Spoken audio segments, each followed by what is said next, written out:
comes to fandom, I believe the true definition of a fan is one that can say that they can devote their entire life to something that they are a fan of. They can devote their entire life to a certain idea, a certain IP, or a certain cause, but they can easily turn around and admit when their cause has done something wrong. This can be a fan of music, movies, TV shows, a person, a fan of anything. I think as long as you're willing to admit when something is done wrong, that shows when you're a true fan of something. So when I say that I'm a Batman fan, understand that I am a Batman fan. When I say I am a Star Wars fan, understand that when I say the prequels are terrible, I mean the prequels are terrible, coming from a Star Wars fan, coming from someone who was introduced to Star Wars via the prequels. I can say that they're terrible, but that's a rant for another day. Batman the Killing Joke is the definition of a misstep. They take the classic story, which you all know and love. It's about the story of what happens when Batman and the Joker have one of their final confrontations, what happens when the Joker finally, cracks and just decides that everyone needs to see that the world is just as sad, depressing, and horrifyingly jokeful that it was when he was turned into the Joker by Batman all those years ago. And you know the story. Barbara Gordon gets shot in the spine, and Batman has to deal with the Joker post what that happens, and it all leads to that final joke. It's a fantastic comic written by Alan Moore from 1988. If you have not read it, go check it out. Even if you know kind of the major plot points, I think it's still good to check out to see just how much has been influenced by the Killing Joke, whether it be The Dark Knight or not Batman 1989, how much this comic has influenced both Batman and comics in general.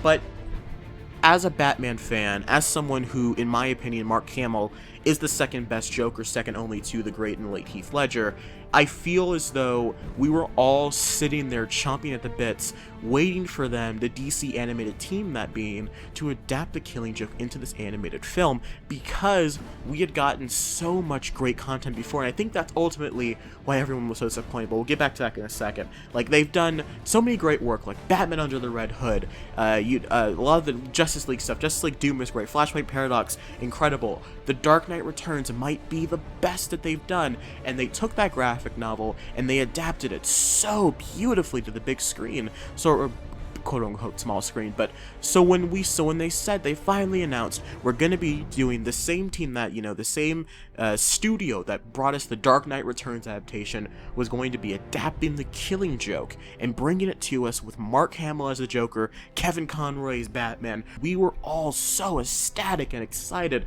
Oh my god, we're finally getting what we've wanted to see for years, the Killing Joke as done by Mark Hamill and Kevin Conroy.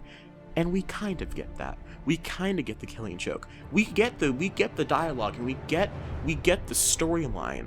But integrated with the storyline is a Batgirl.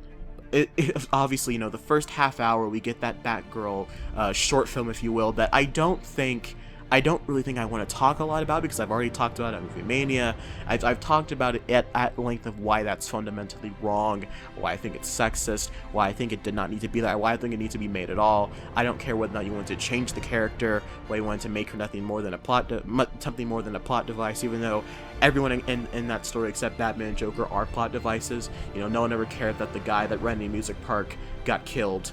It's one of those things that always seemed off to me. Like, people were so upset about that character being treated the way she is, because what do you expect from the Joker? But that's neither here nor there.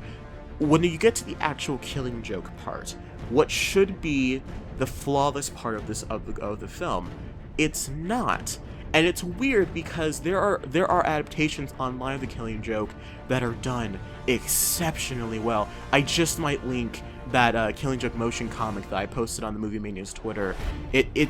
That is honestly what I thought I was going to get, just with Mark Hamill and Kevin Conroy, which I guess is a bad thing on my part, because even the animation just feels cheap and lazy. Some of the ways that Bruce Timm and Sam Liu and some of these creators directed and gave instruction to Mark Hamill to say some of these iconic lines, just down to the way he loses his mind when he first falls into the acid, just feels like a wasted opportunity. It's a slew of wasted opportunities. The line, why aren't you laughing? Is instead screamed and shouted in a sense of anger. That just, everything about a lot of things about this film just seemed wrong. It seemed like that was just the wrong way to do certain things.